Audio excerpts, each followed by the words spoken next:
Po ne edhe me Mediumit juve dhe edukacionit, televiziorit edukacionit kemi dhënë përmirësime të vazhdueshme në Sarë, kemi ngritur këtë çështje.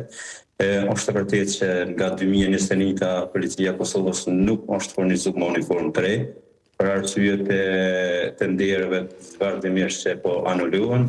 Ndërsa tani kemi një premtim që gjykata ka vendosur që kompania përzies ka qenë dhe është përzgjedhur për uniformë, e ka fituar edhe këtë shkallë të gjykatës dhe mendoj se shumë shpejt policia e rendit do të ketë uniformë sepse policit ose njëstit tjera të specializuar janë furnizuar vazhdimisht me uniformë. Tek ato nuk kemi pas problem, por kemi pas problem tek policia e rendit, ku mendoj se shumë shpejt do të ketë uniformë për të gjithë policë. Me thonë drejtën kemi pas në përshtuar që të policisë ku ka pas uniformë dhe jemi furnizuar aty ku ka pas nevojë deri më tash, po tash do të ketë uniforma të reja shumë shpejt.